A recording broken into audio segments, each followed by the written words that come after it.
This week, I asked everybody who attended the weekly Bible studies what they would do differently if Jesus was actually living among us, right here, right now. Would his tangible presence change anything about how they lived on a day-to-day basis? And their answers were not what I expected. The people who attended the evening Bible study tended to focus on their personal relationship with Jesus. They said they would hang out with him, talk with him, spend more time with him. One person said he was retired, so he would leave everything and follow Jesus around, just like the disciples. Another person said she'd be more inclined to invite people like her family and friends to come hear him speak and see how he lived. Another explained that he had a fairly set routine to his days, and it would be difficult for him to change anything, but he liked to think that he would find a way to sit down and talk with him and discuss things with him. But the answers of the people who attended the morning Bible study tended to focus more on the personal effects of having Jesus nearby. One person said she would have a more peaceful attitude. Another person said she'd feel safer and more secure about her actions in the world. Another said she'd be quicker to do the things she knew she was supposed to do. She said, instead of saying after lunch or tomorrow, I'd say now. But my favorite response was from a very thoughtful person who initially asked for clarification. Do you mean Jesus would be here in Muncie or here in the world? Which could have implied that the actual physical location of Jesus would affect her answer. But then after carefully listening to everyone else respond, she said, I hope that I wouldn't do anything different. In other words, I hope that my actions would be the same whether or not the Master was tangibly present. That's the goal, isn't it?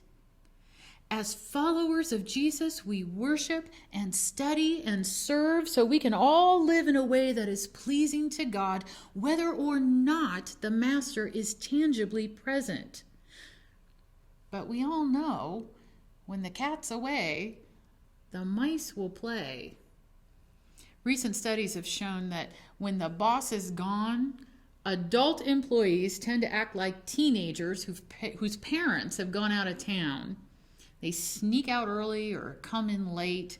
They chit-chat with coworkers, make personal phone calls, take long lunches, play computer games, and maybe even take a little nap at their desks in the afternoon.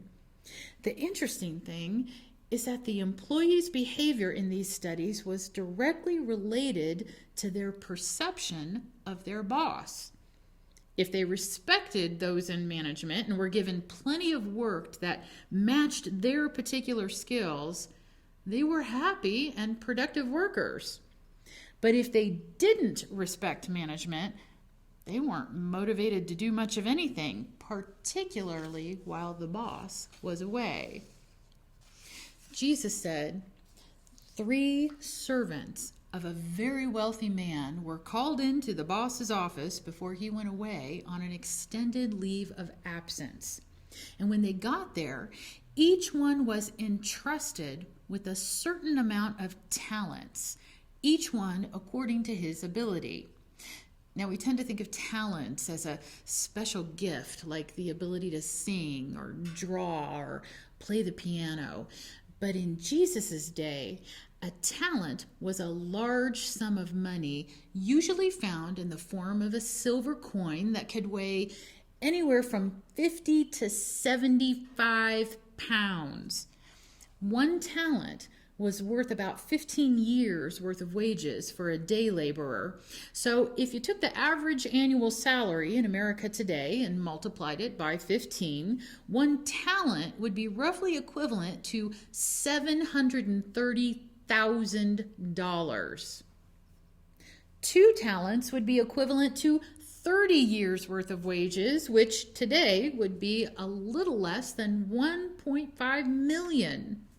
And 5 talents would be worth 75 years worth of wages, which would be a little over $3.5 million. This man had just given these 3 servants an extravagant amount of money and enormous responsibility. And then Jesus said, he left. He didn't tell them when he was coming back. He didn't give them any instructions. In fact, the Greek word for entrusted is paradidomai, which means to give or to hand over, which means this master gave up every bit of control he had over that money, completely trusting that the servants would do the right thing. What would you do with all that money? And would you do anything differently if the master had stayed, if he was tangibly present? The parable says that the first 2 servants went out, traded it, and doubled the money. But the 3rd servant, the one who received the least amount of money, went off, dug a hole in the ground, and hid it, which according to Jewish law was a perfectly acceptable and appropriate thing to do. Trading money to make more money was considered evil. Money was a limited good, so anybody who was wealthy in that day was automatically considered corrupt because having more meant others had less. One person's gain was another person's loss. But if that's the case, then why were the 2 servants who used their money to make more money praised as good and faithful, when the one who saved the money and returned it intact was called wicked and lazy? Perhaps it's a matter of perception. Sheila Kennedy recently wrote an article addressing the political polarization of our current culture, where opinions and beliefs for many people in our country have taken precedence over facts and scientific evidence. She said she often tells her students, if I say this piece of furniture is a table and you say, why no, it's a chair, then we are not going to agree on how to use it. Each one of the servants had been given an extravagant amount of money, but the 3rd servant saw it as a trap by a harsh and unjust master. So he hid the money, not because he was a good and righteous servant, but because he was afraid. But was his fear consistent with the facts? This is a master who gave his servants an extravagant amount of money with no strings attached. This is a master who knew and cared about his servants well enough to only give them what they could handle, with plenty of time and freedom to figure out for themselves the best way to use it. And in a culture where servants were simply expected to do their job without any attaboys or pats on the back, this is a master who praised the first 2 servants, gave them increased authority, and welcomed them into his house as members of his own family. Does that sound like a harsh and unjust master? Of course not. But how many people in this world have been given the abundant grace of God and still choose to see God as cruel and unfair? How many people look around and see that there's still violence and poverty and sickness and death and disease and natural disasters and say, this isn't fair. God doesn't care. God is a harsh and unjust master, and then take what God's given them and bury it in a place where nobody can have access to it. That's not an act of freedom. That's an act of fear. And fear is what paralyzes and prevents us from living the way God created and calls us all to live. The one-talent servant wasn't scolded for doing little. He was scolded for doing nothing. And because he did nothing, he missed out on the joy that his master intended. But the first two servants saw the money as a gift given by a generous, caring, and gracious master. So they were free to take a risk. They weren't afraid to take initiative and act on this incredible opportunity because they knew the master wasn't going to punish them if they did it wrong. They trusted the master because the master had entrusted them. He had given them an enormous responsibility, fully confident that they would do the right thing. He had faith in them, so they responded faithfully. And because they were faithful in their work, they were rewarded with more work. Because you have been trustworthy in a few things, I will put you in charge of many things. But according to Jesus, more work means more joy. And there's the twist. In a culture of limited goods, where the rich get richer and the poor get poorer, Jesus says there is no limit to God's love. The more you give, the more you get. And the more you get, the more you have to give until everyone has more than enough. Several years ago, there was a small elderly congregation on the west side of Indianapolis that realized their neighborhood was changing, and they wanted to do something to share the love that God had given them with the people who were obviously struggling in their community. So they prayed about it. And a few weeks later, one of the church members noticed that a building just a few blocks away from the church had gone up for sale. It had previously been used as a nursing home, but this member believed they could buy it and turn it into a community center. It was a risky idea.